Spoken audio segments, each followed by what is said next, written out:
আসসালামু আলাইকুম, কেমন আছো সবাই? আজকে পরীক্ষা মনে হয় তোমাদের অনেকেরই ভালো হয়েছে, তাই না? অনেকেই 100তে 100 পেয়েছো।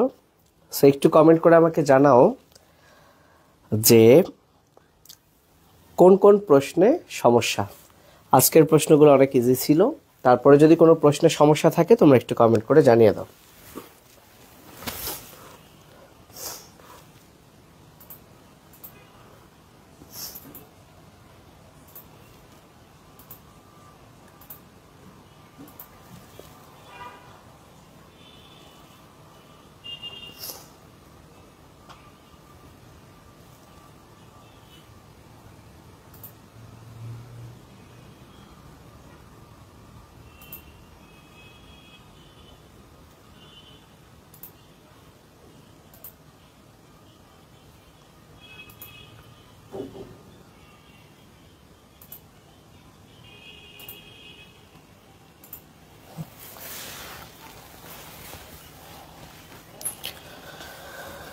আচ্ছা, আজকে আমরা পড়ব মূলত আমাদের ঝিল্লিবিহীন অঙ্গাণু পড়া শেষ। তো তোমরা অনেক ভালো পরীক্ষা দিয়েছো। তোমাদের কারো কি কোনো প্রশ্ন আছে কিনা আমাদের আগের দুইটা ক্লাসের উপর? যদি থাকে তোমরা সেটাও আমাকে জানাতে পারো। যারা সালাম দিয়েছো, ওয়ালাইকুম আসসালাম। কোশ্চেন অনেক ইজি ছিল। কারো যদি আগের কোনো ক্লাসে প্রশ্ন না থাকে তাহলে আমরা আমাদের আজকের ক্লাসে চলে যাব ইনশাল্লাহ। ওকে, তাহলে প্রশ্ন যদি মাথায় আসে তখন প্রশ্নটা কইরো। আমরা শুরু করি। আজকে আমরা পড়ব ঝিল্লিযুক্ত অঙ্গাণু। তাহলে আমরা লিখে ফেলি ঝিল্লিযুক্ত।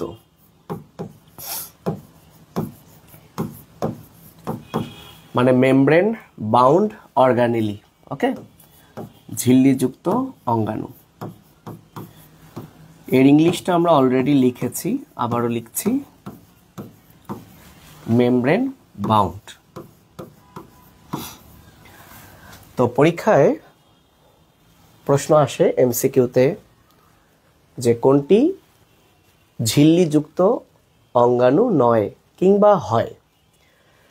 তো নিয়ম হলো আমরা যদি ঝিল্লিবিহীন অঙ্গাণু পারি তাহলে বাদবাকিগুলো ঝিল্লিযুক্ত। যেমন আমরা শিখেছি মামাই সেরা, এগুলো হচ্ছে ঝিল্লিবিহীন। তাহলে মামাই সেরা বাদে বাদবাকি যত অঙ্গাণু আছে সেগুলোই হচ্ছে ঝিল্লিযুক্ত। তাহলে এটার আলাদা করে কিন্তু কোনো ট্রিক মনে রাখার দরকার হয় না। কিন্তু কখনো কখনো পরীক্ষায় প্রশ্ন আসে 5টি ঝিল্লিযুক্ত অঙ্গাণুর নাম লেখো। তো আমরা তো ঝিল্লিবিহীন পড়েছি, বাদবাকিগুলো ঝিল্লিযুক্ত। এখন রিটেনে লিখতে দিলে তখন আবার অনেকের মনে পড়ে না।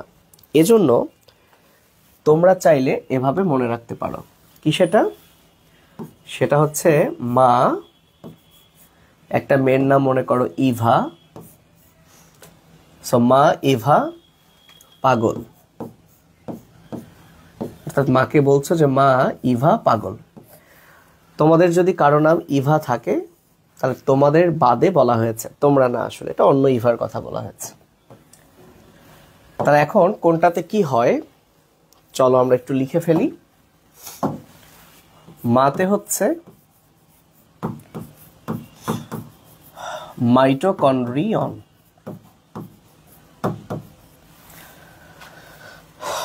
নামের শেষে অন মানে এক বচন,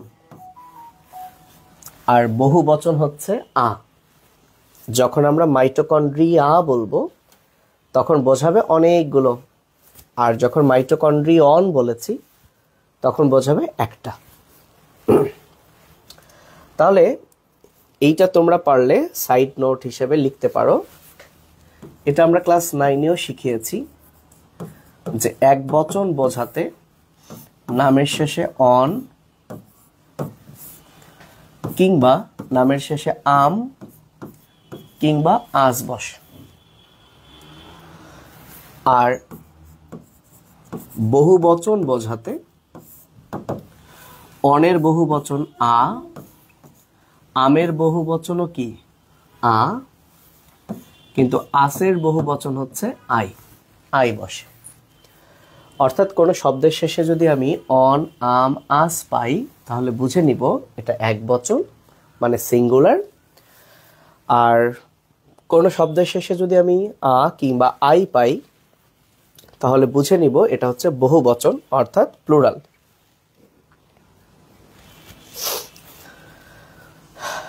ঠিক আছে?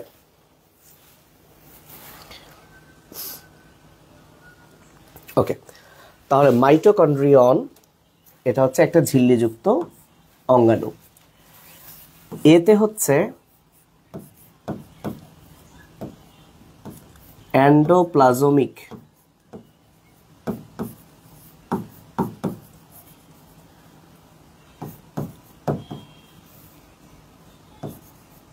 রেটিকুলাম।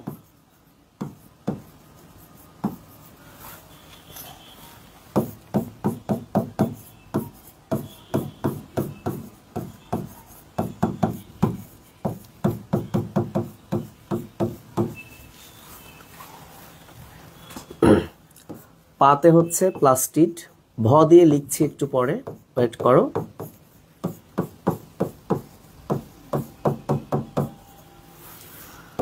গতে হচ্ছে গোলগি বডি,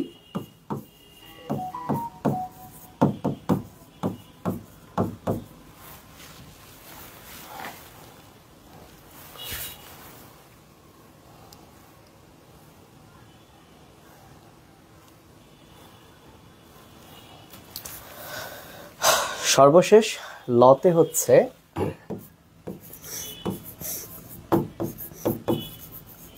লাইসোসোম।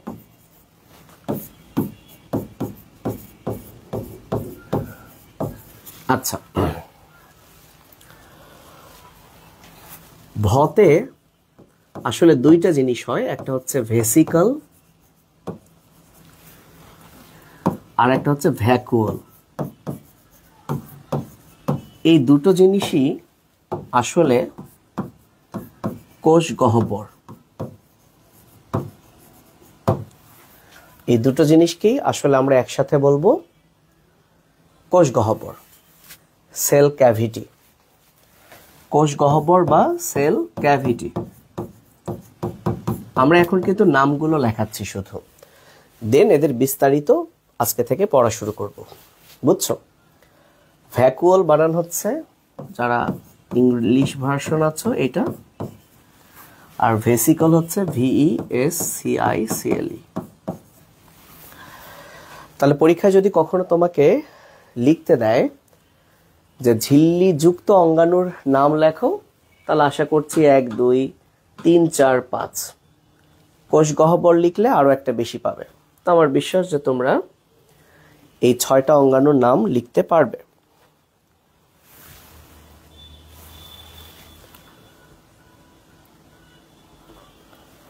হ্যাঁ, আসসালামু আলাইকুম, বলেন। জি জি আঙ্কেল বলেন। হ্যাঁ, আমি ক্লাস নিচ্ছি তো। হ্যাঁ, ওদের হ্যাঁ হ্যাঁ পরে একটু কল করছি। আচ্ছা, দুঃখিত, একটা গুরুত্বপূর্ণ কল ছিল, কলটা রিসিভ করলাম। ওকে, আচ্ছা, তাহলে পাশে খুব ভালো করে তোমরা লিখবা এই চ্যাপ্টার থেকে যত প্রশ্ন এসেছিল, সবচেয়ে বেশি প্রশ্ন এসেছে মাইটোকন্ড্রিয়ন এবং প্লাস্টিড থেকে। সিকিউ মূলত এই দুইটা জায়গা থেকে এসেছে। এমসিকিউ যে কোনো জায়গার জন্য ইম্পর্টেন্ট। সিকিউ মানে সৃজনশীল প্রশ্ন, ক্রিয়েটিভ কোয়েশ্চেন। সো সৃজনশীল মাইটোকন্ড্রিয়ান এবং প্লাস্টিড থেকে প্রচুর আসছে। তার মানে তুমি যদি এই দুইটা ভালো করে পড়ো, একটা প্রশ্ন তুমি কমন পাবে বোর্ডে সবখানি। তো আমরা দেখা যাক কতদূর পড়া যায়। আজকে আমরা শুরু করব প্লাস্টিড দিয়ে। এটা শেষ করার পর আমাদের টার্গেট আছে গোলগি বডি, লাইসোজোম, এই পর্যন্ত আমরা পড়ব।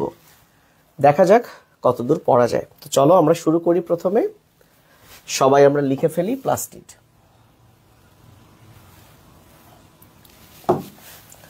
তাহলে সবাই আমরা লিখে ফেলি প্লাস্টিড। আমরা একটু প্লাস্টিডকে সাজিয়ে পড়ব কিভাবে সেটা। ওকে, প্লাস্টিডকে আমরা 4টা কলাম করব, 4টা কলাম করব, একটা পার্থক্য আর কি। ওকে, এই জায়গায় আমরা লিখব বিষয়। বিষয়, বিষয় মানে পার্থক্যের বিষয়। এবং প্লাস্টিড মূলত 3 প্রকার। 1 নম্বরে আমরা লিখব ক্লোরোপ্লাস্ট। আগে আমরা লিখি, এই 3 প্রকার প্লাস্টিড পড়া মানে প্লাস্টিড পড়া শেষ। 1 নম্বর হচ্ছে ক্লোরোপ্লাস্ট। 2 নম্বর লিখব ক্রোমোপ্লাস্ট।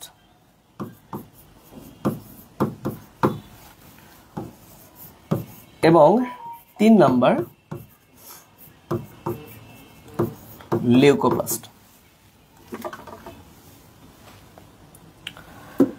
আচ্ছা, ইতোমধ্যে ফারহানা তানিয়া কমেন্ট করেছে গোলগি বডি আর গোলজি বডি কি আলাদা? না, মোটেও আলাদা না। উচ্চারণ কেউ গোলজি করে, কেউ গোলগি করে। তার মানে তুমি গোলগিকে গোলজিও লিখতে পারো, জও লিখতে পারো, একই জিনিস। তাহলে ছেলেমেয়েরা, এই যে নামের শেষে দেখতেছো না প্লাস্ট, প্লাস্ট, প্লাস্ট, এর অর্থ হচ্ছে প্লাস্টিড। এখন ক্লোরো, এই যে ক্লোরো, এই শব্দটার অর্থ হচ্ছে সবুজ।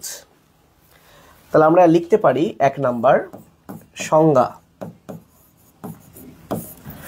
তাহলে যেহেতু ক্লোরো মানে সবুজ, প্লাস্ট মানে প্লাস্টিড, তাহলে আমরা বলতে পারি সবুজ বর্ণের প্লাস্টিডকে বলা হয় ক্লোরোপ্লাস্ট। তাহলে সংজ্ঞা কি হবে ক্লোরোপ্লাস্টের? ক্লোরোপ্লাস্টের সংজ্ঞা হবে সবুজ বর্ণের প্লাস্টিড। ঠিক আছে। এখন এখানে যে ক্রোম শব্দটা আছে, ক্রোম, এই যে ক্রোম, ক্রোম মানে হচ্ছে রং। ঠিক আছে, ক্রোম শব্দটার অর্থ কি? কালার, রং।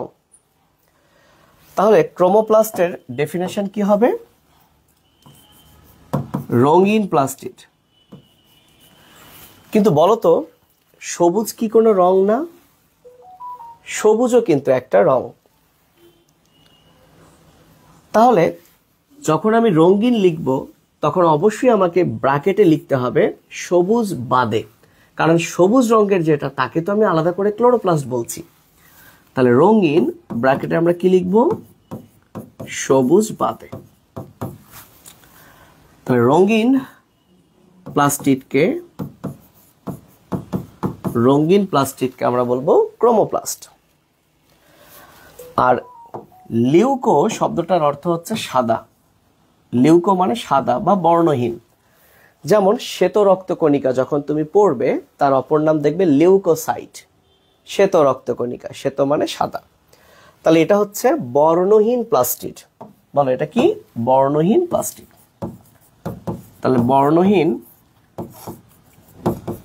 প্লাস্টিডকে বলা হয় লিউকোপ্লাস্ট।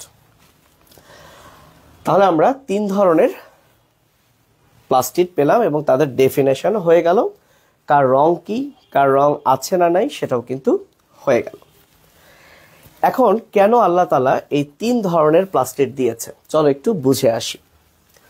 প্রথমে যদি আমরা একটু সবুজ কালারের মধ্যে আসি, আমরা সবাই জানি সবুজ হওয়ার পেছনে দায়ী হচ্ছে ক্লোরোফিল। আর যারা অলরেডি ক্লাস 9-এ পড়েছো, 10-এ আছো, তারা জানো যে ক্লোরোফিল সালোক সংশ্লেষণ প্রক্রিয়ায় কিভাবে খাদ্য তৈরি করে, পুরো প্রসেসটা কিন্তু আমরা শিখাইছি। বাট যারা ক্লাস 9-এ, তারা এটা আবার শিখবে। তাহলে ক্লোরোফিল যেহেতু খাদ্য তৈরি করে, তাহলে আমরা বলতে পারি যে ক্লোরোপ্লাস্ট হচ্ছে সেই প্লাস্টিড যেখানে মূলত খাদ্য তৈরি হয়। কিন্তু একটা উদ্ভিদের খাদ্য তৈরি হলেই হবে না। এই যে একটা উদ্ভিদ থেকে আরেকটা উদ্ভিদ হচ্ছে, তার মানে একটা উদ্ভিদ বাচ্চা তৈরি করছে, উদ্ভিদেরও প্রজনন হয়।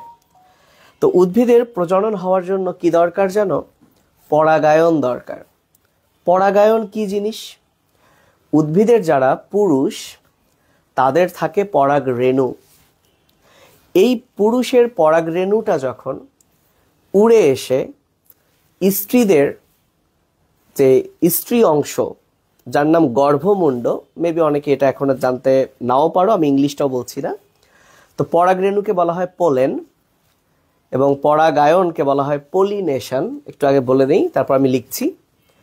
তো মেল যে প্লান্ট আছে, পুরুষ যে উদ্ভিদ আছে, তাদের থাকে পোলেন, পরাগরেণু।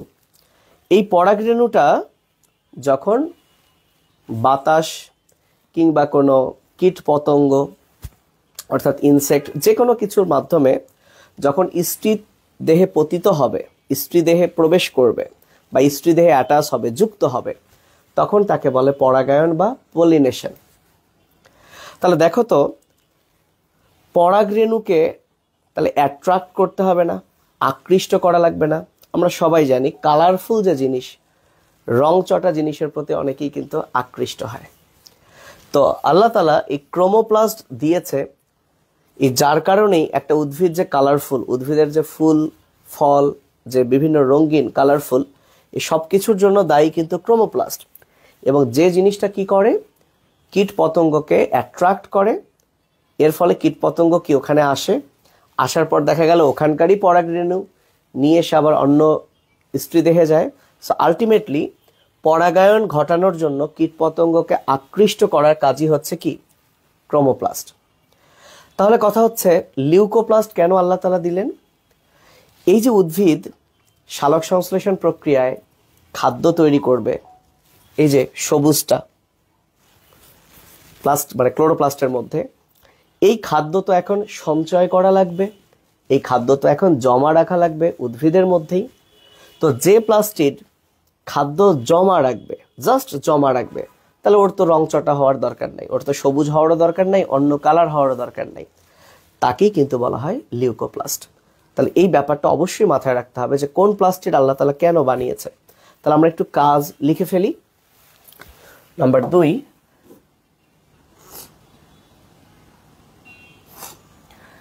সময় হলে সবই বলবো, তাহমিনা সরকার, সব বলবো, যা যা লাগবে সবই বলবো, ধৈর্য ধরেন। হ্যাঁ, প্লাস্টিড তাহলে 3 প্রকার, ক্লোরোপ্লাস্ট, ক্রোমোপ্লাস্ট, লিউকোপ্লাস্ট। তাহলে 2 নাম্বার চলে আসি আমরা কাজ। তাহলে ক্লোরোপ্লাস্টের কাজ কি? খাদ্য তৈরি, খাদ্য তৈরি। আচ্ছা, আমরা চাইলে একটু আমাদের পাঠ্য বইটা ঘুরে আসতে পারি। চলেন আমরা একটু পাঠ্য বইটা ঘুরে আসি, পাঠ্য বইটা ঘুরে আসি।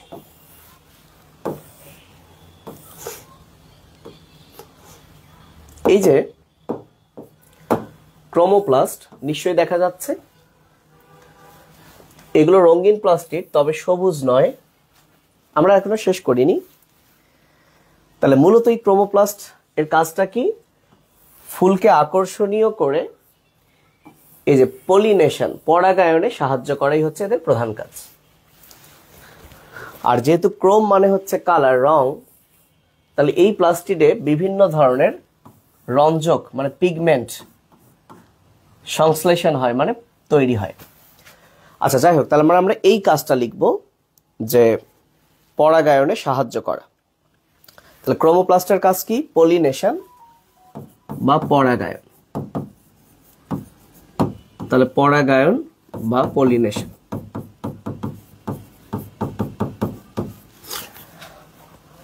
আর লিউকোপ্লাস্টের কাজ কি? লিউকোপ্লাস্টের কাজ হচ্ছে স্টোর অফ ফুড, খাদ্য সঞ্চয়, খাদ্য সঞ্চয়, ফুড স্টোরেজ। ওকে, তাহলে আমরা কি পেলাম? 2টা করে পার্থক্য। তাহলে দেখো, তোমাদের পাঠ্য বইয়ে কিন্তু এভাবে কম্প্যারিজন করে দেওয়া নাই, কিন্তু আমরা কেন কম্প্যারিজন করে দিচ্ছি? কারণ পরীক্ষায় কিন্তু এভাবে কম্প্যারিজন বা কম্পেয়ার করে প্রশ্ন আসে। আচ্ছা, চলে আসি নাম্বার 3। 3 নাম্বার আমরা লিখি রঞ্জক। রঞ্জকের ইংলিশ হচ্ছে পিগমেন্ট। অর্থাৎ কোন প্লাস্টিডে কোন ধরনের রং থাকে বা রঞ্জক পদার্থ থাকে। তো ক্লোরোপ্লাস্ট তো সবুজ বর্ণের, সেখানে থাকবে ক্লোরোফিল, সেখানে থাকবে ক্লোরোফিল।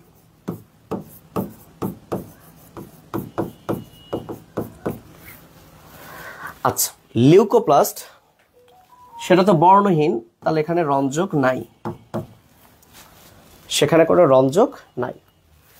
বাট ক্রোমোপ্লাস্ট এটা তো রঙিন, তাহলে ক্লোরোফিল বাদে বাদ বাকি প্রায় সমস্ত রং এখানে থাকবে। তো কি কি রং থাকবে যদি আমি একটু লিখি, প্রথমে আসো ক্যারোটিন, 4টা রং আমি লিখি। একটা হচ্ছে ক্যারোটিন, তো মনে রাখবে ক্যারোট মানে হচ্ছে গাজর। আজ গাজর দেখতে একটু কমলা লাল টাইপের, কিংবা কতে তুমি মনে রাখবা কতে ক্যারোটিন, কতে হচ্ছে কমলা। আচ্ছা, এবার আসো জ্যান্থোফিল। জ্যান্থোফিল বানান XANTHO, জ্যান্থোফিল। জ্যান্থোফিলের রং হচ্ছে হলুদ।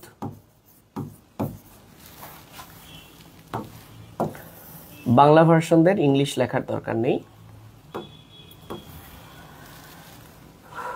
এবার আসো ফাইকো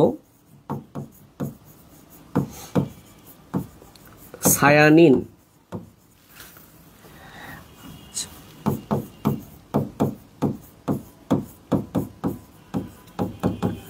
মনে রাখবা নামের মধ্যে নি আছে, সো এটা হচ্ছে নীল। সত্যি কথা হলো সায়ান, এই সায়ান শব্দটার অর্থই হচ্ছে নীল। জেনে রাখা ভালো ফাইকো শব্দটার অর্থ হচ্ছে শৈবাল। তার মানে এই রংটা শৈবালে পাওয়া যায়। শৈবাল মানে অ্যালগি। শৈবাল নিয়ে তোমাদের ক্লাস 9-10-এ পড়া নাই, এটা আমরা ইন্টারমিডিয়েটে পড়ব। তাহলে শৈবালের নীল রঙের জন্য দায়ী যে রঞ্জক, তার নাম ফাইকোসায়ানিন। এগুলো বইয়ে আছে তোমাদের। আরেকটা সেটা হচ্ছে ফাইকো এরিথ্রিন। তাহলে এখানেও ফাইকো আছে। এই যে এরিথ্রো, এই এরিথ্রো শব্দটার অর্থ হচ্ছে লাল। লাল যেমন তোমরা জেনে রাখবা মানুষের যে লোহিত রক্তকণিকা, লাল রঙের যে রক্তকণিকা, রেড ব্লাড সেল, সেটাকে আমরা বলি এরিথ্রোসাইট। এরিথ্রোসাইট এটা আমরা পড়বো, ক্লাস 10-এই পড়বো। সো এরিথ্রো মানে হচ্ছে লাল। তাহলে সবুজ বাদে এই যে 4 ধরনের রং, বিশেষ করে এই রঞ্জক পদার্থগুলো, এগুলো হচ্ছে রঞ্জক পদার্থের নাম, আর এগুলো হচ্ছে রঙের নাম। এগুলোই হচ্ছে রঞ্জক পদার্থ। তাহলে এগুলো থাকে ক্রোমোপ্লাস্টে। এগুলো কোথায় থাকে? ক্রোমোপ্লাস্ট। বুঝতে পেরেছো? আচ্ছা, তাহলে আমরা সংজ্ঞা শিখলাম, প্রত্যেকটা প্লাস্টিডের কাজ শিখলাম, এবং কোন প্লাস্টিডের রং কি, রঞ্জক পদার্থ কি সেটা শিখলাম। আচ্ছা, এখন একটু তোমাদের পড়াগুলো আমি দেখি, মানে তোমাদের কমেন্টগুলো শুনি।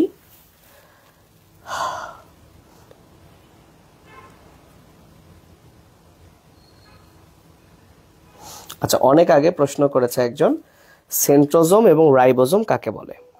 ওকে, ফাইন। সেন্ট্রোজোম হচ্ছে সেন্ট্রিওল এবং সেন্ট্রোস্ফিয়ার, এই দুটাকে একত্রে বলা হয় সেন্ট্রোজোম। আর রাইবোজোমের সংজ্ঞা আমরা অনেকভাবে দিতে পারি, যে কোষের পর্দাবিহীন অঙ্গাণু যা প্রোটিন তৈরিতে ব্যবহৃত হয় তাকেই বলে রাইবোজোম। তাহলে কোষের যে পর্দাবিহীন বা ঝিল্লিবিহীন অঙ্গাণু, আর ইংলিশে যদি বলি membraneless organelle that produce protein is called ribosome. অর্থাৎ কোষের পর্দাবিহীন অঙ্গাণু যা প্রোটিন তৈরিতে ব্যবহৃত হয় তাকে আমরা বলি রাইবোজোম। ওকে, তাহলে এটুকুর মধ্যে কারো কোনো প্রশ্ন আছে কিনা? আমরা আরেকটু পড়বো যদিও। আচ্ছা, ল্যাটিন বা গ্রিক শব্দ ভেঙে ভেঙে বোঝার কোনো আলাদা বই নাই, বাট আমি যতগুলো শব্দের মানে লিখে দিচ্ছি, এগুলো তুমি পাশে পাশে যদি লিখে রাখো, দেখবা যে যতগুলো শব্দ হবে তুমি ইন্টারমিডিয়েটে উঠে নতুন সর্বোচ্চ 50-60টা পাবা। বাট ক্লাস 9-10 আমি যতগুলো শব্দ তোমাকে ভেঙে ভেঙে লেখাবো, ফাইকো মানে কি, এনাফ এনাফ, মানে তোমার অনেক হিউজ হয়ে যাবে। আলাদা বইয়ের দরকার নাই, আমি যা পড়াচ্ছি সেটাই। এত বই পড়ে আর কি হবে বলো? আচ্ছা, কারা কারা 10 পেলো এটা আমি শেষে বলবো, ঠিক আছে? ক্লাসের শেষে বলবো। আচ্ছা, অনেকেই বলছে স্ক্রিনটা একটু নিচে নামান, লিখে নিতে পারে নাই। অনেকে হয়তো বা পরে আসছো, সমস্যা নাই, ভিডিও তো থাকছে গ্রুপে, তাই না? যাদের একটু প্রবলেম হচ্ছে, সমস্যা হচ্ছে, পরে এসেছেন, সেটা আবার কিন্তু টেনে দেখা যাবে। আচ্ছা, এবার আমরা পড়বো 4 নাম্বার। আমাদের কিন্তু এটা শেষ হয়নি, তো আমরা একটা কাজ করি, একটু মুছে দেই, যেহেতু এগুলো তোমাদের লেখা হয়ে গেছে নাকি। না থাক, না মুছি, 4 নাম্বার লিখি, 4। আচ্ছা, যাদের লেখা হয়নি ক্লাস শেষে যেটুকু বাকি আছে ওটা আবার টেনে লেখা যাবে। 4 নাম্বার আমরা লিখব অবস্থান। আচ্ছা, কিসের অবস্থান? কোন প্লাস্টিড কোথায় থাকে সেটা। আচ্ছা, ক্লোরোপ্লাস্ট কোথায় থাকে? ক্লোরোপ্লাস্ট কোথায় থাকে?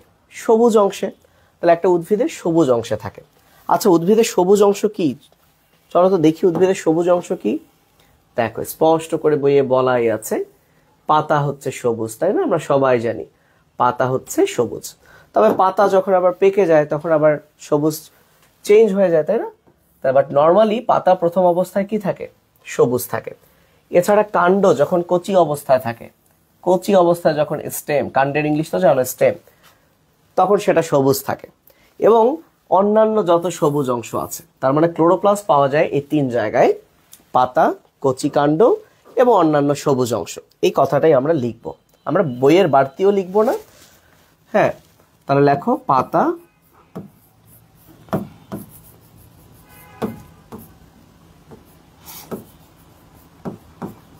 কচি কাণ্ড, অন্যান্য সবুজ অংশ, অন্যান্য সবুজ অংশ। আচ্ছা, তাহলে ক্রোমোপ্লাস্ট কই পাওয়া যায়? একটু বুদ্ধি করে বলি তো, মানে চিন্তা করি, না বললেও হবে, চিন্তা করি। তাহলে উদ্ভিদের যত রঙিন অংশ আছে, তাই না, যত রঙিন ফুল ফল আছে, এখন সবুজ ফল যদি কিছু থাকে, সবুজ ফলে কিন্তু আবার ক্রোমোপ্লাস্ট থাকবে না, রঙিন ফল। যেমন আমরা দেখি, আমরা এগুলো সব পড়েছি, এই যে রঙিন ফুল, রঙিন পাতা, একসাথে রঙিন ফুল, পাতা, এবং গাজর তো লাল, তাই না? সেই গাজরের যে মূল, আসলে গাজরের যেটা আমরা খাই সেটাই মূল, হ্যাঁ, সেটা কি লাল।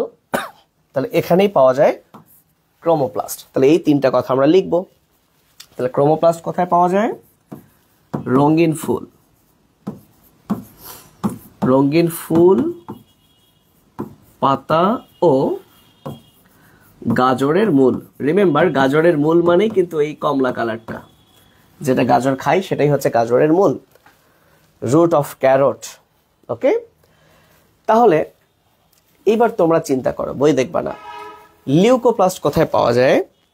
এটা আমি তোমাদেরকে এখন প্রশ্ন করছি, আমি তোমাদের কমেন্ট অনেকক্ষণ পর এখন পড়বো। লিউকোপ্লাস্ট কোথায় পাওয়া যায়? হ্যাঁ, কাঁচা কলায়ও ক্লোরোপ্লাস্ট থাকবে ভাইয়া। উদ্ভিদের যত সবুজ অংশ সবখানেই ক্লোরোপ্লাস্ট থাকবে। জি, ফাইকো এরিথ্রিনও অ্যালগিতে থাকে। এক্স্যাক্টলি, কারণ ফাইকো মানে হচ্ছে অ্যালগি, শৈবাল। হ্যাঁ তাহমিনা, সিকিউ এখান থেকে কমন আসে, এবং আমরা এই টপিকটা পড়ানোর পর কি কি সিকিউ এসেছিল সেটা নিয়ে আলোচনা করব, ভয় পেও না।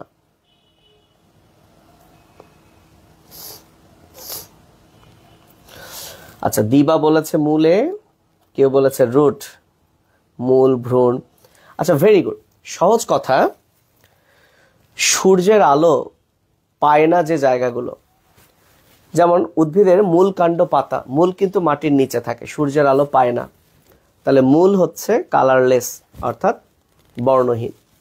পাশাপাশি উদ্ভিদের ভেতরের দিকের যে অংশগুলো, যেগুলো বাইরে উন্মুক্ত না, তোমরা খেয়াল করেছো, তুমি যদি সবুজ ঘাসের উপর কোনো কিছু ফেলে রাখো, দেখবা যে একদিন পরই সবুজ ঘাস না সাদা হয়ে গেছে। কেউ এটা খেয়াল করে থাকলে একটু কমেন্টে জানাও যে তুমি খেয়াল করেছো। এবং মজার বিষয়, তুমি যখন আবার ওই ঢাকনাটা, শুধু ঢাকনা না, যে কোনো কিছু, ধরো ইট, সবুজ ঘাসের উপর ইট রেখেছো, পরদিন এসে ইটটা তুলে দেখবা ঘাস সাদা হয়ে গেছে। বুঝতে পেরেছো? আবার ইটটা তুলে রাখার পর আবার পরদিন এসে দেখো, যদি মরে না যায় তাহলে তারা আবার কিন্তু সবুজ হয়ে যাবে। এ থেকে একটা ব্যাপার কি প্রতীয়মান হয়, যেটা সবুজ অর্থাৎ ক্লোরোপ্লাস্ট, ইট দিয়েছ, তার মানে তুমি সূর্যের আলো যেতে বাধা দিচ্ছ, তাহলে সূর্যের আলো না পেলে ক্লোরোপ্লাস্ট কিন্তু হয়ে যাচ্ছে লিউকোপ্লাস্ট। আবার যখন তুমি ইটটা সরালে, তাহলে সাদা অংশে আবার সূর্যের আলো পড়লো, সে আবার সবুজ হয়ে গেল। তার মানে সূর্যের আলো পেলে লিউকোপ্লাস্ট আবার হয়ে যাচ্ছে ক্লোরোপ্লাস্ট। এই ব্যাপারটা কিন্তু মাথায় রাখতে হবে। তো চলো, তোমরা ঠিকই বলেছো, বইয়ে এটাই আছে, অনেক জায়গায় লিউকোপ্লাস্ট থাকে, অনেক জায়গায়, কিন্তু বইয়ে যতটুকু আছে আমরা ততটুকুই পড়বো। একটা হচ্ছে মূল, মূলের ইংলিশ হচ্ছে রুট, ভ্রূণের ইংলিশ হচ্ছে এমব্রায়ো, ইংলিশ ভার্সনের জন্য লিখছি, আমরা বাংলায় লিখবো।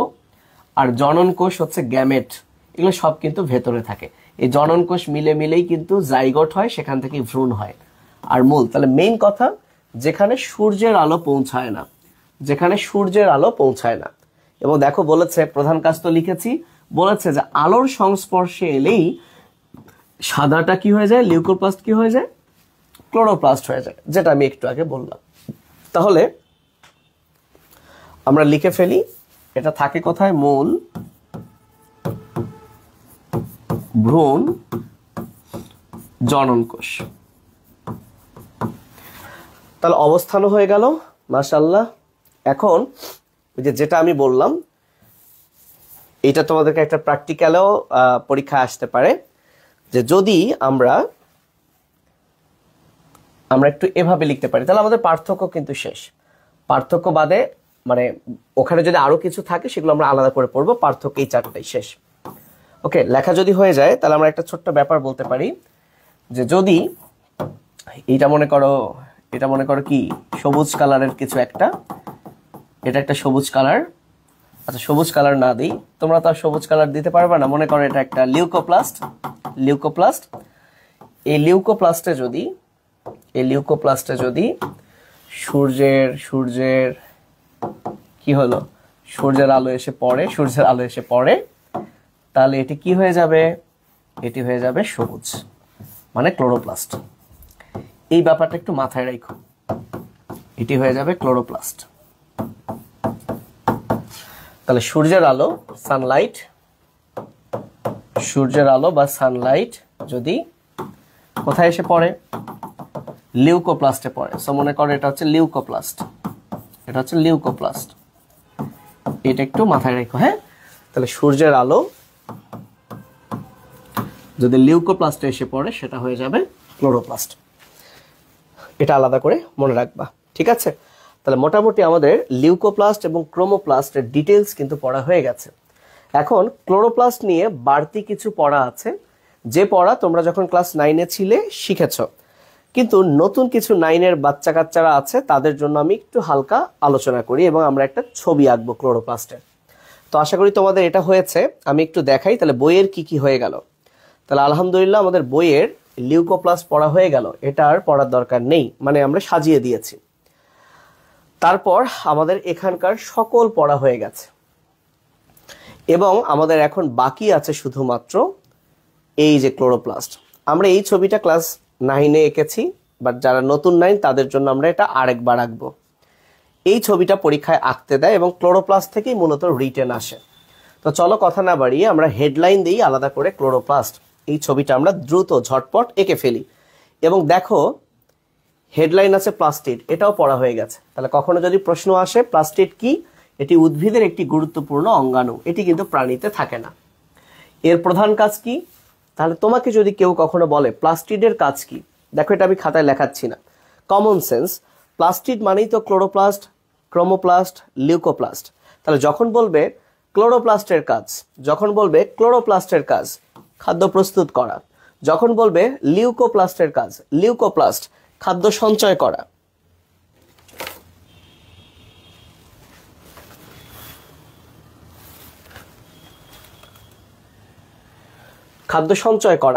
বাট যখন বলবে ক্রোমোপ্লাস্টের কাজ তখন হবে পরাগায়ন করা।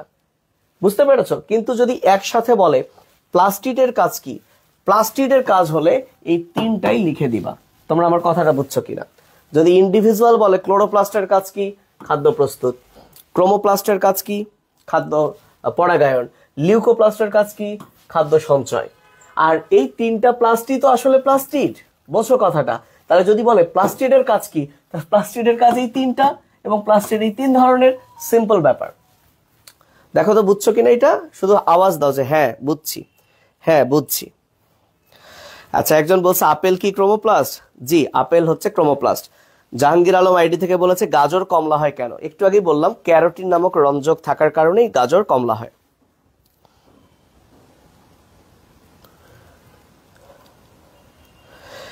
একজন বলেছে লিউকোপ্লাস্ট ক্লোরোপ্লাস্টে পরিণত কেন হতে পারে না?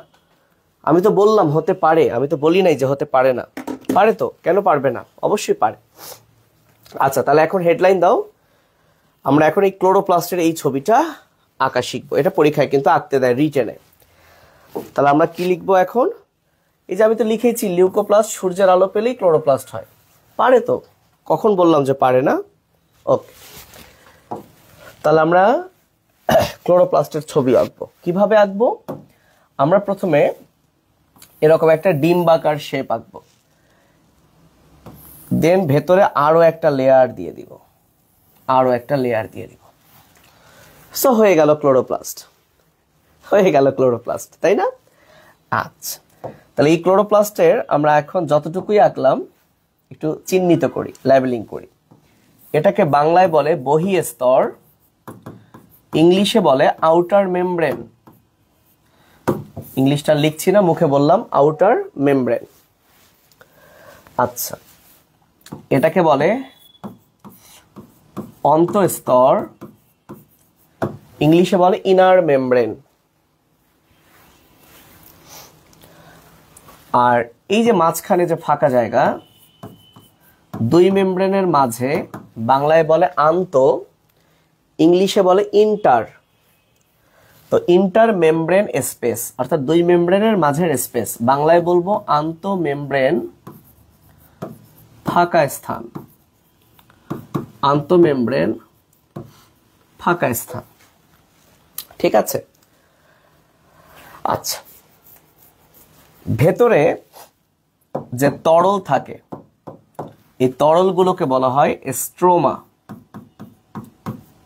স্ট্রোমা, ইংলিশ বানানটা হচ্ছে এরকম, STROMA। আচ্ছা, তাহলে চারটা অংশ আমাদের লেখা হয়ে গেল। তাহলে খুবই সহজ, দুইটা মেমব্রেন থাকে, বাইরেরটা বহি, ভেতরেরটা অন্ত, এবং দুই মেমব্রেনের মাঝখানে যে ফাঁকা স্থান তাকে বলা হয় আন্ত মেমব্রেন ফাঁকা স্থান। বুঝছো? আর ভেতরে যে তরল পদার্থ থাকে এই তরল পদার্থকে বলা হয় স্ট্রোমা। ওকে, এখন আমরা সকলেই জানি যে ক্লোরোপ্লাস্টের মধ্যে ক্লোরোফিল থাকে, পড়েছি একটু আগে, কারণ ক্লোরোপ্লাস্ট সবুজ। এই ক্লোরোফিলটাকে ধরে রাখার জন্য আল্লাহ তাআলা ক্লোরোপ্লাস্টের মধ্যে ছোট ছোট ছোট ছোট অনেকগুলো থলে দিয়েছে। এই থলেগুলোকে বলে থাইলাকয়েড। আমি যদি একটু অন্য কালার দিই, এই যে এটা একটা থলে, এই থলেটার নাম থাইলাকয়েড। আমি লিখবো একটু পর। সেটা আরেকটা thylakoid, thylakoid, thylakoid, thylakoid, thylakoid. তাহলে দেখো এখানে আমি প্রায় 1 2 3 4 5 6 6টা থাইলাকয়েড দিয়েছি। এরকম অনেকগুলো থাইলাকয়েড, প্রায় 10টারও বেশি থাইলাকয়েড মিলে এই যে পুরো একটা স্তূপ হয়, এই যে একটা স্তূপে পরিণত হলো। স্তূপ, তাই না? স্তূপ তো বোঝো, একটা গুচ্ছে পরিণত হলো। তাহলে ইন্ডিভিজুয়াল যদি বলি, ইন্ডিভিজুয়াল, আচ্ছা আমি লেভেলিং করি। ইন্ডিভিজুয়াল এই জিনিসটাকে আমরা কি বলবো? এই জিনিসটাকে বলবো থাইলাকয়েড, থাইলাকয়েড। আর এই পুরো জিনিসটাকে, থাইলাকয়েডের এই যে স্তূপ, এই স্তূপটাকে আমরা বলবো এক বচনে গ্রানাম। কারণ এই যে শেখাইছিলাম নামের শেষে আম মানে এক বচন, সিঙ্গুলার, গ্রানাম। আর এরকম অনেকগুলো স্তূপ আছে, সবগুলো স্তূপকে একসাথে বলবো গ্রানা, তখন গ্রানা হবে, গ্রানাম হবে না তখন। আচ্ছা, এইটুকু আগে লেখো, আমরা বইয়ে ব্যাপারটা একটু দেখাই, তাহলে আরো ক্লিয়ার হবে।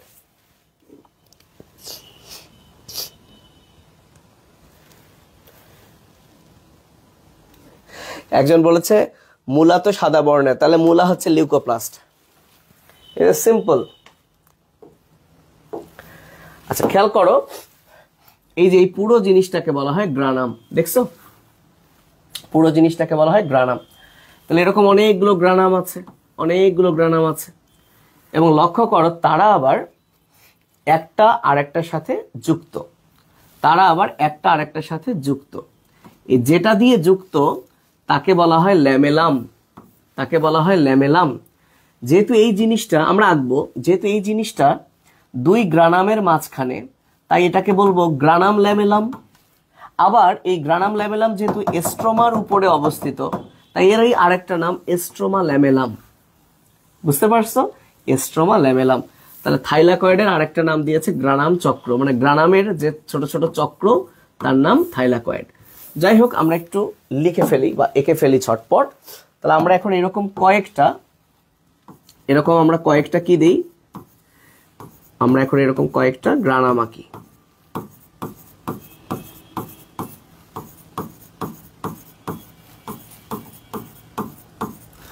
আচ্ছা, আমরা কয়েকটা গ্রানাম আঁকলাম। এখন এগুলোকে একটার সাথে আরেকটা আমরা কি করে দিই, কানেক্ট করে দিই, যুক্ত করে দিই। আঁকতে পারছো কিনা জানাও। এগুলোকে একটার সাথে আরেকটা কি করে দিই, কানেক্ট করে দিই। তাহলে এই যে জিনিসটা, এটাকে আমরা এখন বলবো গ্রানাম ল্যামেলাম। এরই কিন্তু আরেকটা নাম এস্ট্রোমা ল্যামেলাম। আলাদা করে এস্ট্রোমা ল্যামেলাম না লিখলেও হবে, জানা ভালো, গ্রানাম বা এস্ট্রোমা ল্যামেলাম, এস্ট্রোমা ল্যামেলাম। আর এই ডট ডট গুলো তো হচ্ছে, এই ডট ডট গুলো কি এস্ট্রোমা। তাহলে পরীক্ষায় যদি ক্লোরোপ্লাস্টের ছবি আঁকতে দেয়, এটাই হচ্ছে ক্লোরোপ্লাস্টের ছবি। নিচে লিখতে হবে চিত্র ক্লোরোপ্লাস্টের লম্বচ্ছেদ। এবং মনে রাখো, পরীক্ষা যদি প্লাস্টিডের ছবি আঁকতে দেয়, প্লাস্টিডের, তাহলেও তুমি এই ছবিটাই আঁকবা, কারণ ক্লোরোপ্লাস্ট কিন্তু একটা সবুজ বর্ণের প্লাস্টিড। কথা বুঝছো? তাহলে এটা কার চিত্র? ক্লোরোপ্লাস্টের। বাট রিমেম্বার, যদি কখনো পরীক্ষায় বলে যে এই যে দেখো লেখা একটি প্লাস্টিড কণা, তার মানে এটাই কিন্তু একটা প্লাস্টিড, আবার এটা মূলত কি ক্লোরোপ্লাস্ট। তাহলে আমরা চিত্রটা কি মনে রাখবো যে এটা একই সাথে ক্লোরোপ্লাস্টের গঠন বা প্লাস্টিডের গঠন। মানে পরীক্ষায় যেটাই আসুক আমি এই ছবিটাই আঁকবো, পরীক্ষায় যেটাই আসুক আমি এই ছবিটাই আঁকবো। হয় ক্লোরোপ্লাস্টের গঠন আসুক, না হয় প্লাস্টিডের গঠন আসুক, যাহাই আসুক এই ছবিটা আঁকবো। এটা যদি হয়ে যায়, আরেকটা ছোট্ট কথা আছে, তাহলে আমাদের প্লাস্টিড শেষ হবে। আরো 15 মিনিট থাকবে, যেখানে আমরা গোলগি বডি বা অন্যান্য অঙ্গাণু পড়ে ফেলতে পারবো। ওগুলো খুবই অল্প আছে, খুবই অল্প। এটা রিটেনে আসে দেখে এখান থেকে অনেক বেশি পড়া। আচ্ছা, তাকো সবাই, ক্লাস 9-এ আমরা পড়েছি, যারা 10-এর বাচ্চারা আছো, আর যারা তোমরা ক্লাস 9-এ আছো, তোমরা একটু ধৈর্য ধরো। তোমাদের যে চতুর্থ চ্যাপ্টার, এই চতুর্থ চ্যাপ্টারে আবার সালোক সংশ্লেষণ বলে একটা টপিক আছে, বুঝছো? সেই সালোক সংশ্লেষণ পড়ানো হলে তোমরা এটা ডিটেলস বুঝবা। কিন্তু এখনো যেহেতু সালোক সংশ্লেষণ তোমরা পড়ো নাই 9-এর বাচ্চারা, কিন্তু 10-এর বাচ্চারা তো পড়ে আসছো, তাই 10-এর মতো করে আমি বলছি। কিন্তু 9-এর তোমরা যখন চতুর্থ চ্যাপ্টার পড়বা তখন ব্যাপারটা ক্লিয়ার হবে। দেখো তো 10-এর স্টুডেন্টরা, তোমরা এটা শিখেছো কিনা? সালোক সংশ্লেষণ বলে তো তোমাদের একটা অধ্যায় ছিল, এটা এখন আবারও আছে তোমাদের চতুর্থ অধ্যায়ে। তোমরা জানো যে এই যে থাইলাকয়েডের মধ্যে থাকে ক্লোরোফিল, এখানে থাকে ক্লোরোফিল। তো ক্লোরোফিল কি করে? সূর্য থেকে যে আলোক শক্তিটা আসে, সানলাইট, হ্যাঁ, ব্যাপারটা এরকম। এই যে সূর্যালোক, সূর্য থেকে যে আলোক শক্তিটা আসে, সূর্যালোকের যে আলোক শক্তি, সূর্যালোকের যে আলোক শক্তি, এই আলোক শক্তিটাকে ক্লোরোফিল করে কি জানো? ক্লোরোফিলটা কনভার্ট করে একটা রাসায়নিক শক্তিতে পরিণত করে, একটা রাসায়নিক শক্তিতে পরিণত করে। এই রাসায়নিক শক্তির নামটা আমি লিখে দিচ্ছি, এগুলো আমরা চতুর্থ চ্যাপ্টারে পড়বো 9-এর বাচ্চারা, ওকে? জাস্ট আপাতত চাইলে লিখে রাখতে পারো।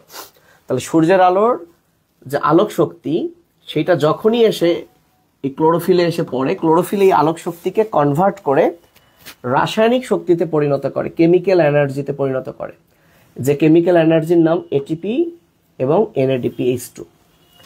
এই যে ঘটনাটা, এইটা ঘটে ক্লোরোফিলে। তার মানে ক্লোরোফিল কোথায় আছে? গ্রানার মধ্যে আছে। এই যে গ্রানামের বহু বচন কি? গ্রানা। তারপর এই ঘটনাটা ঘটে গ্রানায়, বহু বচনে। এই ঘটনাটা ঘটে কোথায়? গ্রানায়। এখন এই যে রাসায়নিক শক্তিটা তৈরি হলো, এবার কি হয় জানো? এবার কি হয়, এই রাসায়নিক শক্তি ব্যবহার করে বায়ুমণ্ডল থেকে যে কার্বন ডাইঅক্সাইড এই স্ট্রোমাতে এসে ঢুকলো, আবার স্ট্রোমার মধ্যে যে পানি আছে, এই পানি, তাহলে এই কার্বন ডাইঅক্সাইড, এই যে পানি, এদের সহায়তায় এবং এই শক্তির সহায়তায় ফাইনালি কি তৈরি হয়? শর্করা, অর্থাৎ গ্লুকোজ তৈরি হয়। গ্লুকোজ বা শর্করা বা খাদ্য তৈরি হয়। তাহলে এই যে গ্লুকোজ বা শর্করা বা খাদ্য তৈরি, এই খাদ্য তৈরির ঘটনাটা কিন্তু ঘটে স্ট্রোমায়। তাহলে বুঝতে পেরেছ, সূর্যের আলো আসলো, এই জায়গায় ছিল ক্লোরোফিল, এই জায়গাটা প্রথমে এই শক্তি বানায় দিল, তারপর এই শক্তির সাহায্যে কার্বন ডাইঅক্সাইড, পানি এরা মিলে গ্লুকোজ বা শর্করা বা খাদ্য তৈরি হলো। এই খাদ্য তৈরি হলো কিন্তু স্ট্রোমায়। বুঝতে পারছো? আর এই কাজের জন্য কি দরকার? এনজাইম, যার বাংলা উৎসেচক। এই স্ট্রোমার মধ্যেই সেই এনজাইম বা উৎসেচক গুলো থাকে। তাহলে এই খাদ্য তৈরির যে উৎসেচক মানে কি? এনজাইম। তাহলে স্ট্রোমায় কেন শর্করা তৈরি হলো? কারণ সেখানে এনজাইম রয়েছে। এনজাইমের বাংলা কি? উৎসেচক রয়েছে। তাহলে এই যে আমি লাইনটা লিখলাম, এই লাইনটা আপাতত তোমরা মাথায় রাখো, 9 এর বাচ্চারা আর ক্লাস 10 এর বাচ্চাদের এটা বোঝা উচিত, এটা তারা জানো এটা আগে থেকেই। এই কথাটাই তোমাদের বইয়ে এক্সট্রা লেখা আছে।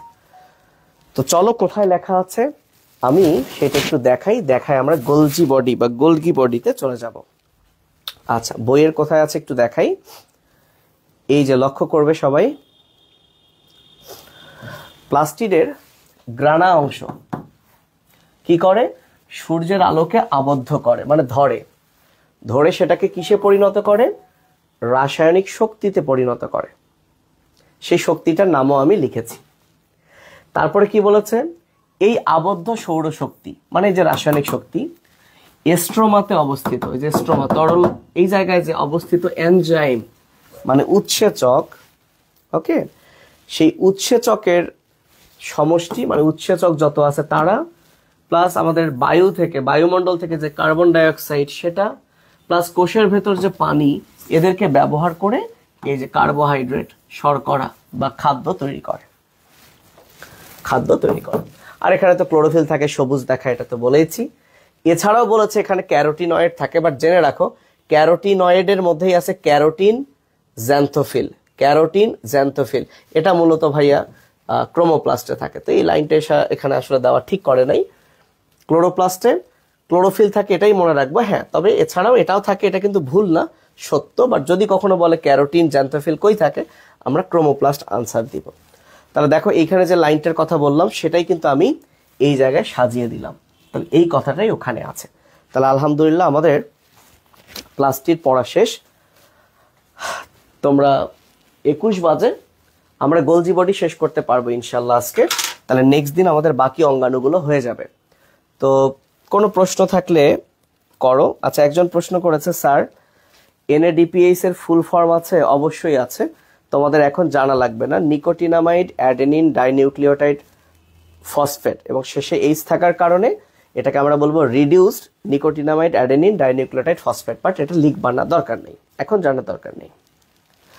আচ্ছা, লিপিকা রয় আইডি থেকে বলেছে গ্রানাম ল্যামেলি নাকি ল্যামেলাম? তো বলে রাখি, নামের শেষে আম হলে এক বচন আর আই হলে বহু বচন। তাহলে যখন আপনি বলবেন ল্যামেলাম, তার মানে বুঝবো এটা একটা। আর যখন অনেকগুলো হবে তখন নাম হয়ে যাবে ল্যামেলি। ঠিক আছে? যখন এক বচন হবে ল্যামেলাম, বহু বচন হলে ল্যামেলি। প্রাণী কোষে প্লাস্টিড থাকে না, আর যদি থাকে তবে কি তা উদ্ভিদ কোষের মতো? না, প্রাণী কোষে প্লাস্টিড থাকে না। তবে ইউগ্লিনা নামক একটা প্রাণী আছে, এটা সাধারণ জ্ঞান। ইউগ্লিনা, ক্রাইসঅ্যামিবা, এই সকল প্রাণীতে আবার সালোক সংশ্লেষণ হয়। তাহলে সালোক সংশ্লেষণ বা খাদ্য তৈরি যদি প্রাণীতে হইতো, আল্লাহ তাআলা যদি আমাদের শরীরেই ক্লোরোপ্লাস্ট দিতেন, তাহলে তো ভাই আমার আর এত কষ্ট করা লাগতো না। আমি দেশ বিদেশ ঘুরতাম আর আমার শরীরেই তো খাদ্য ক্ষুধা লাগতো, সেই খাদ্য তো আমি তৈরি করে খাইয়ে নিতাম, তাই না? তাতে এত কষ্টই করা লাগতো না। সো আমাদের নাই। শিয়ামউদ্দিন বলেছে ম্যাট্রিক্স কোনটা স্যার? আচ্ছা, ক্লোরোপ্লাস্টের ভেতরের যে তরল অংশ যেটাকে আমরা বললাম এস্ট্রোমা, এটাকে আমরা ম্যাট্রিক্স বলতে পারি। যখন আমরা মাইটোকন্ড্রিয়া পড়ব তখন এই তরল অংশটাকে আমরা বলবো ম্যাট্রিক্স। ক্লোরোপ্লাস্টের বেলায় যে তরলটাকে আমরা বলছি এস্ট্রোমা, মাইটোকন্ড্রিয়ার বেলায় সেই তরলটাকে আমরা বলবো ম্যাট্রিক্স। ম্যাট্রিক্স মানেও আসলে তরল, মাতৃকা, যার উপর অন্যান্য কিছু অবস্থান করে। গাজর মাটির নিচে থাকলেও কমলা কালার হয় কারণ তার মধ্যে ক্যারোটিন নামক রঞ্জক আছে। বুঝতে পেরেছ? আর অন্যান্য উদ্ভিদের মূল মাটির নিচে থাকলেও কালারফুল হয় না কারণ তার মধ্যে কোনো রঞ্জক পদার্থ নাই। এটাই হচ্ছে কারণ।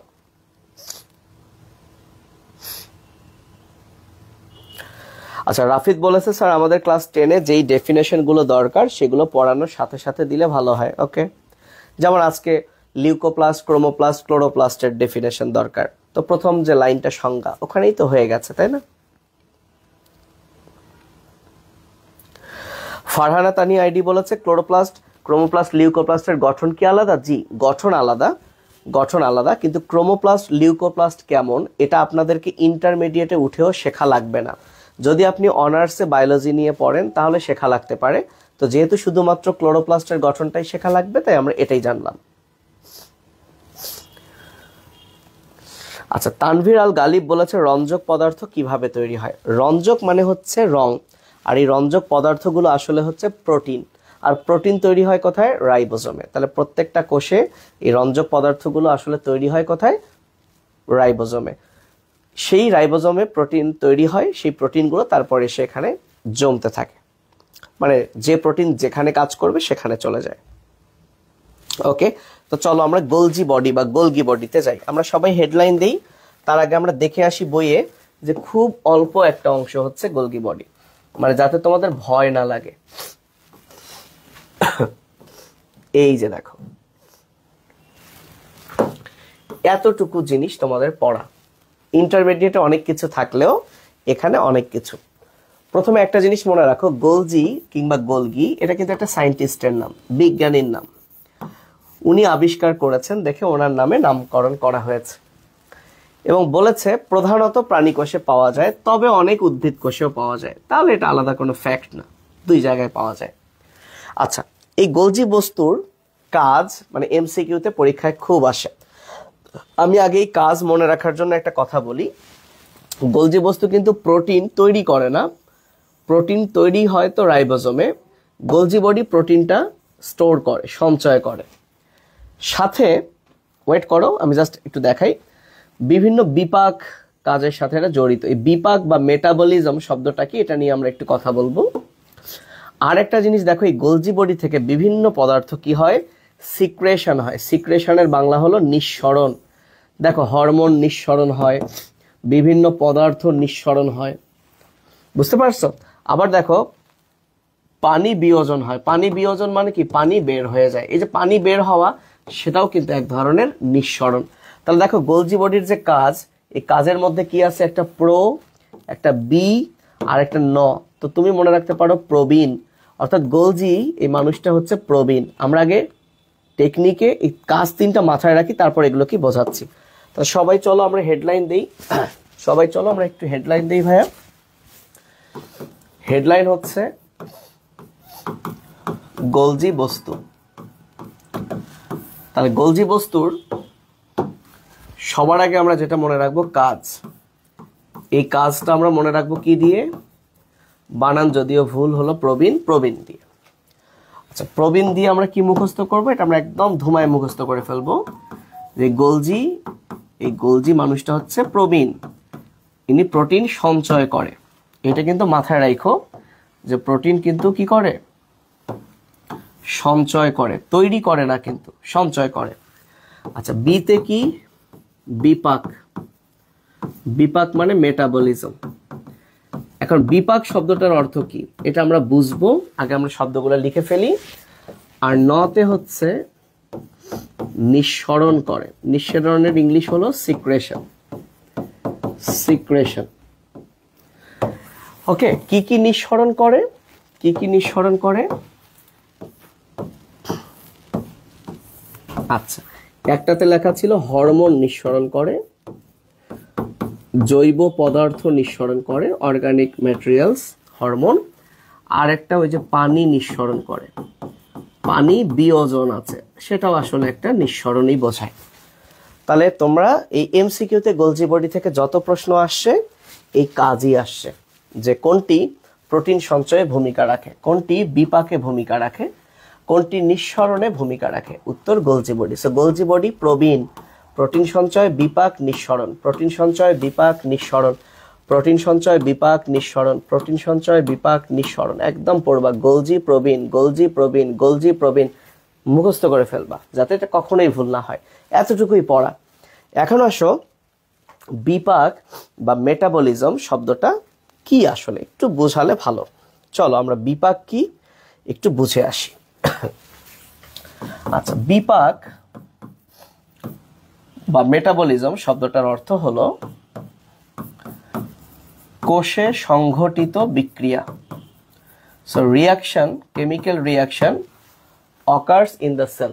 একটা সেলের মধ্যে, সেল মানে কোষ, একটা কোষের মধ্যে যত ধরনের বিক্রিয়া হয়, একটা কোষের মধ্যে, কোষের সাইটোপ্লাজম বলো, কোষের মাইটোকন্ড্রিয়া বলো, প্লাস্টিড বলো, এই যে প্লাস্টিড, ক্লোরোপ্লাস্টের মধ্যে সালোক সংশ্লেষণ হলো, তাহলে সালোক সংশ্লেষণে অনেক বিক্রিয়া হয়েছে না, এ প্রত্যেকটা বিক্রিয়াকেই বলবো বিপাক। তাহলে বিপাক মানে, মেটাবলিজম মানে কোষে সংঘটিত বিক্রিয়া, কোষে যত বিক্রিয়া হয় সবই হচ্ছে বিপাক। বাট যে রিয়াকশন, যে বিক্রিয়া কোষের বাইরে ঘটে সেটা কিন্তু বিপাক না, বিপাক কোষের ভেতর হতে হবে। এখন এখন এই বিপাক ক্রিয়া দুই ধরনের, এই বিপাক ক্রিয়া দুই ধরনের। যদি কোনো বিক্রিয়ায় কোনো কিছু উৎপন্ন হয়, উৎপন্ন হয় মানে প্রডিউস হয়, তাহলে এই যে উৎপন্ন হয়, এই যে উৎপন্ন বানান কি উ, তাহলে এটাকে আমরা বাংলায় বলবো উপচিতি, ইংলিশে এটাকে বলে অ্যানাবলিজম। তাহলে মেটাবলিজম দুই প্রকার, একটা উপচিতি আর একটা হলো অপচিতি। উপচিতিতে উৎপন্ন হয়, উপচিতিতে উৎপন্ন হয়। তাহলে বুঝো অপচিতিতে কি হয়, অপচিতিতে ভাঙ্গে, আর ভাঙ্গে মানে কি কাটে, তাই এটাকে বলে ক্যাটাবলিজম, ইংলিশে বলে ক্যাটাবলিজম, কাটে তাই এটাকে বলে ক্যাটাবলিজম। তাহলে বিপাক আসলে দুই ধরনের, কোষে সংঘটিত যে কোনো বিক্রিয়াকে বলা হয় বিপাক, এই বিপাকে কোনো কিছু উৎপন্ন হলে তাকে বলে উপচিতি। মনে রাখবা উ উ, হ্যাঁ, উৎপন্ন উপচিতি, আর ভাঙলে হচ্ছে অপচিতি, সেটাকে ইংলিশে কাটা, কাটে কাটে। তাহলে এখন তোমরা উত্তর দাও তো, সালোক সংশ্লেষণ প্রক্রিয়াটি উপচিতি না অপচিতি? দেখি কে পারে। সালোক সংশ্লেষণ উপচিতি না অপচিতি? একজন বলেছে হরমোন কি, হরমোন নিয়ে আলাদা পড়া আছে, ওয়েট করেন তখন আমরা শিখবো। হ্যাঁ, তাহলে সালোক সংশ্লেষণ উপচিতি না অপচিতি কে বলতে পারবে? ভেরি গুড, আয়েশা সিদ্দিকা বলেছে। যেহেতু আমরা সকলেই জানি সালোক সংশ্লেষণে খাদ্য তৈরি হয়, তাহলে সালোক সংশ্লেষণ হচ্ছে উপচিতি। তাহলে যেমন সালোক সংশ্লেষণ, আর শ্বসনে, শ্বসনে খাদ্যকে ভাঙ্গা হয়, ভেঙে শক্তি পাওয়া হয়, তাহলে শ্বসন হচ্ছে, শ্বসনের ইংলিশ হচ্ছে রেসপিরেশন, আর সালোক সংশ্লেষণের ইংলিশ তো ফটোসিনথেসিস। গোলজি বডি আমরা শেষ করব, যদিও আমরা জানি টাইম প্রায় শেষ, বাট আমরা গোলজি বডিটা শেষ করব, একটু কয়েক মিনিট লাগবে, 2-3 মিনিট লাগবে। তাহলে গোলজি বডির কাজ হলো, আর দুইটা লাইন আছে, জাস্ট দুইটা লাইন আছে আর কিচ্ছু না। হ্যাঁ, এটা আমরা একটু লিখে ফেলি, ঝটপট লিখে ফেলি। আচ্ছা, দুইটা লাইন কি আছে একটু দেখি তো, দেখি তো কি আছে। দেখো, এটি মানে গোলজি বডি, সিস্টার্নি এবং কয়েক ধরনের ভেসিকল। সো ভেসিকল মানে ছোট ছোট থলে বা গহ্বর নিয়ে তৈরি হয়। তাহলে একটু আমরা ছবিটার দিকে তাকাই। এই ছবিটা উদ্দীপকে থাকতে পারে, বলতে পারে এটা কি। লক্ষ্য করো, একটা গোলজি বডির এই যে অংশগুলা, এই যে অংশগুলা, এই যে নালীগুলো, বড় বড় নালী, এই নালীগুলোকেই বলা হয় সিস্টার্নি। বলে এগুলোকে কি বলা হয়? সিস্টার্নি। আর এখানে একটা জিনিস একটু ভুল করেছে, সেটা হলো দেখো এই যে ছোট ছোট যে থলেগুলো আছে না, এগুলো হলো ক্ষুদ্র ভেসিকল, আর এগুলো আকারে বড়, এগুলোকে বলে বড় ভেসিকল। তবে যেগুলো বড় ভেসিকল তাদের আবার নাম আছে ভ্যাকুওল। যাই হোক, ইন্টারমিডিয়েটে ওভাবে আছে, বাট ক্লাস 9-10-এ এভাবে আছে। তাহলে মনে রাখো, গোলজি বডিতে 2 ধরনের উপাদান থাকে, মূলত 3 ধরনের উপাদান থাকে। একটা উপাদান হচ্ছে সিস্টার্নি, এই লম্বা লম্বা নালীগুলোকে আমরা বলি সিস্টার্নি। আর গহ্বর, কিছু গহ্বর আছে ক্ষুদ্র, তো সিস্টার্নির প্রান্তভাগকে এরা বলেছে ক্ষুদ্র। এখন পরীক্ষায় যদি আসে আমাদেরকে এটাই মনে রাখতে হবে, যদি এভাবে লেভেলিং আসে, এভাবে যদি টান দিয়ে বলে যে উদ্দীপকের এই অংশটি কি, তাহলে উত্তর হবে ক্ষুদ্র ভেসিকল। আর স্বাভাবিক এটার চেয়ে এগুলো আকারে বড়, এটা হচ্ছে বৃহৎ ভেসিকল। এখন কথা হচ্ছে আর তো ডিটেলস কিছু আসলে এখানে নাই, বেশি বলতে গেলে আবার মাথা গরম হয় কিনা। ইন্টারমিডিয়েটে যদি আমরা অনেক বেশি ডিটেলস শিখবো, হালকা একটা জিনিস বলে দেই। তো এরপরে একটা অঙ্গাণু আছে, বুঝছো, এন্ডোপ্লাজমিক রেটিকুলাম। এটা যখন আমরা নেক্সট দিন পড়বো তখন দেখবো এই এন্ডোপ্লাজমিক রেটিকুলাম এর গায়ে না রাইবোজোম লেগে থাকে। এটা আমরা নেক্সট দিন পড়বো। আর আমরা তো সবাই জানি রাইবোজোমে কি হয়, প্রোটিন তৈরি হয়। যেহেতু এই অঙ্গাণুটার গায়ে রাইবোজোম লেগে থাকে, তার মানে এই অঙ্গাণুটারও একটা কাজ হচ্ছে সেখানে প্রোটিন তৈরি হবে। মজার বিষয় হলো এন্ডোপ্লাজমিক রেটিকুলাম যে প্রোটিনটা তৈরি করে, এই প্রোটিনটা তৈরি হওয়ার পর গোলজি বডির ভেতরে ঢুকে যায়।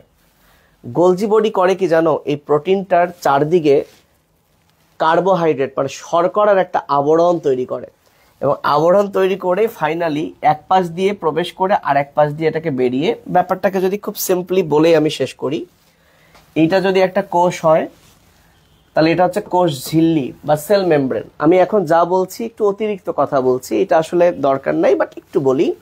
এটা হচ্ছে নিউক্লিয়াস। তো গোলজি বডির ব্যাপারটা কি জানো, গোলজি বডি এই যে নিউক্লিয়াস থেকে শুরু হয়ে একদম কোষঝিল্লি পর্যন্ত বিস্তৃত। তো মনে করো এই জায়গায় আছে এন্ডোপ্লাজমিক রেটিকুলাম, এই জায়গায় আছে এন্ডোপ্লাজমিক রেটিকুলাম, মনে করো। তো এন্ডোপ্লাজমিক রেটিকুলাম থেকে যদি কোনো প্রোটিন তৈরি হয়, সেই প্রোটিনটা গোলজি বডিতে ঢোকে, দেন এই গোলজি বডির সিস্টার্নি হয়ে হয়ে হয়ে হয়ে ফাইনালি ওই ভেসিকলের মাধ্যমে সে বেরিয়ে যায়। ভেসিকলের মাধ্যমে বেরিয়ে যায়, তার ভেতরেই কিন্তু প্রোটিনটা থাকে, এবং এই প্রোটিনটা অতঃপর কোষঝিল্লিতে চলে আসে, কিংবা কোষঝিল্লি পার হয়ে কোষের বাইরে চলে যায়। তার মানে গোলজি বডি মূলত কি করে, এই যে এন্ডোপ্লাজমিক রেটিকুলাম যা তৈরি করে, গোলজি বডি কিন্তু কি করে, সেই জিনিসগুলোর আরেকটু মডিফিকেশন করে, মডিফিকেশন করে সেগুলোকে রাস্তা পার করে কোষঝিল্লির বাইরে পাঠাতে হেল্প করে। বাট এই ব্যাপারগুলো যেহেতু তোমার ইন্টারের বইয়ে নাই, আসলে এত কিছু এখন মাথায় নেওয়ারও দরকার নাই। তাহলে ফাইনালি আমি যেটা বলতে চাই, তুমি গোলজি বডি থেকে মনে রাখবা, গোলজি ইনি বিজ্ঞানী, ওনার বিজ্ঞানীর নামে নাম হয়েছে। এটা প্রধানত প্রাণী কোষে থাকলেও উদ্ভিদ কোষেও থাকে, দুটাতেই থাকে। এর অংশ দুইটা, লম্বা লম্বাগুলো সিস্টার্নি, ছোট ভেসিকল আর বড় ভেসিকল, সাইজ দেখলেই বুঝতে পারবা। আর গোলজি হচ্ছে প্রবীণ। আমি এতক্ষণ যা বললাম, আচ্ছা আমি মাফ করে দাও, এগুলো ভুলে যাও, এগুলো বাদ। গোলজি হচ্ছে প্রবীণ, জাস্ট মুখস্থ করে ফেলো। এটা প্রোটিন সঞ্চয় করে, ওই যে বললাম প্রোটিন তৈরি হয়, সেটা এর ভেতরে জমা থাকে, তারপর যখন প্রয়োজন হয় বের করে দেয়। প্রোটিন সঞ্চয় করে, বিপাক করে, বিভিন্ন বিপাকীয় কার্যকলাপ সম্পন্ন করে। আমি বিপাক বোঝানোর জন্য সালোক সংশ্লেষণ শ্বসন লিখেছি, তোমরা আবার ভেবো না তাহলে কি গোলজি বডিতে সালোক সংশ্লেষণ হয়, না ভাই। বিপাক মানে তো অনেক বিক্রিয়া, আমি একটা কমন বিক্রিয়া দিয়ে তোমাদের বোঝাইছি, ওকে।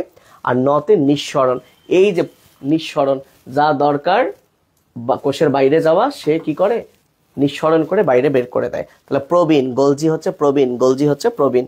এইটুকুই তোমাদের আজকের পড়া। তাহলে আজকে খুব গুরুত্বপূর্ণ দুইটা পড়া হয়ে গেল, একটা হচ্ছে প্লাস্টিড আর একটা কি ছোট্ট একটা পড়া গোলজি বডি।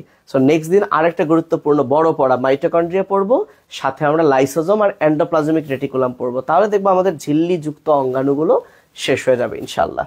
তো আশা করি বুঝতে পেরেছো। তারপরে শেষ মুহূর্তে কারো যদি কোনো প্রশ্ন থাকে একটু আমাকে জানিয়ে দাও, আমি সেটার আনসার দিয়ে শেষ করব।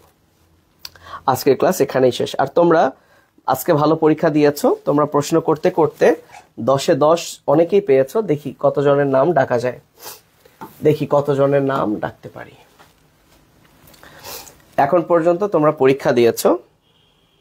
একজন বলেছে পানি কি লিপিডে নিঃসরিত হয়?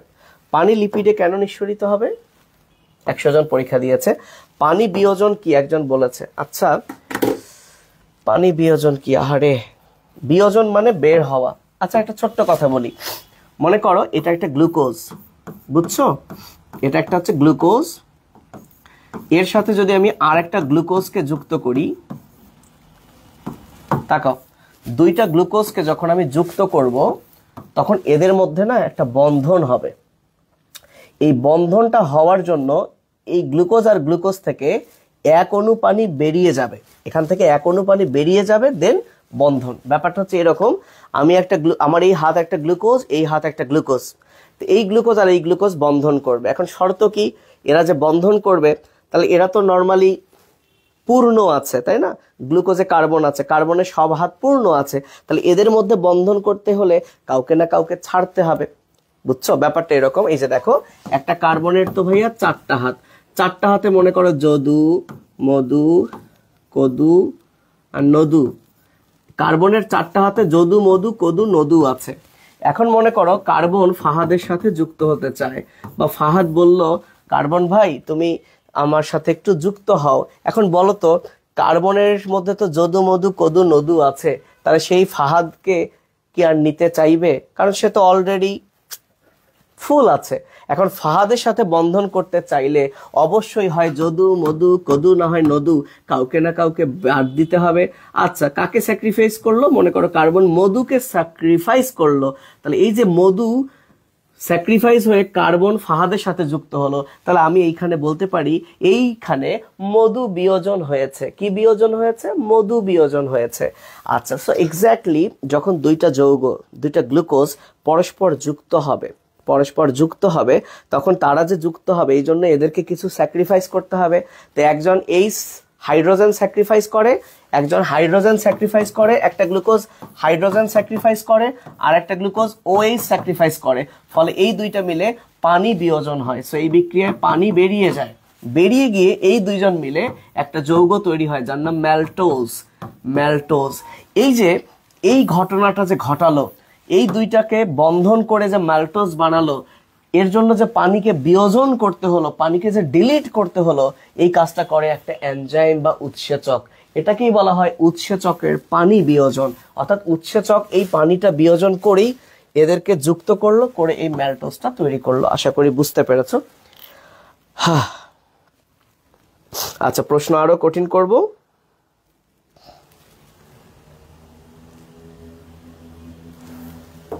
তাহলে আমি দ্রুত নামগুলো ডাকি। 100 পেয়েছে আদনান, আহমদ সঞ্জার, ধ্রুব, দিবা, বিভা, আকিফ, আপন, আশরাফুল হক, বাঁধন পাল, ফাইজা, ফাতিমা, গাজিউল, হাবিবাতুল জান্নাত, হাসনাত, তিথি, জিশা, লাবিব শাহী, লেখা। আচ্ছা, এই যে তোমরা এই যে একটা মিথ্যার আশ্রয় নিয়ে পরীক্ষা দিয়েছো, আমি কিন্তু তুমি কোন ফোন থেকে কোথায় বসে সব জানতে পারবো যে তুমি কে। তো এরকম মিথ্যার আশ্রয় বা ভুংভাং নাম্বার দিয়ে কিন্তু পরীক্ষা দিবা না। আচ্ছা, মাহিন, মায়া ফারহানা, মাইদা ইসলাম, মেজবাউদ্দিন রিফাত, মিনহাজুর রশিদ খান, প্রশ্ন কঠিন করতে হবে, মৃদুলা, তাসকিনা, মুখতার রাফিদ, মুরাদ, মুশফিকুর রহমান, নবনীতা বড়ুয়া, নাবিল, তুর্ন, নাফিজা তারান্নুম, নওশাদ, নিশা তানাম, অরণি, প্রিয়ন্তী, প্রীতম রয়, রাফি, রিমি, রেজওয়ানা, এস এম আকুদ, ওরে আল্লাহ, মুবাল্লিক আলম, সাদিয়া তাসনিম, ভয়াবহ, এত সোজা প্রশ্ন করা যাবে না, জারিফা, সানিয়া, সাবিব, শিয়াম, শিশির, সোহেল, সুমনা, শিমু, তাহা, উর্মি, তাজরিন, তাজবির, তামিম, নাফিজা, এই তো শেষ, জাইমা, জিম, তাশরিক বিশ্বাস। তো ভালো থেকো সবাই, আল্লাহ হাফেজ, আসসালামু আলাইকুম।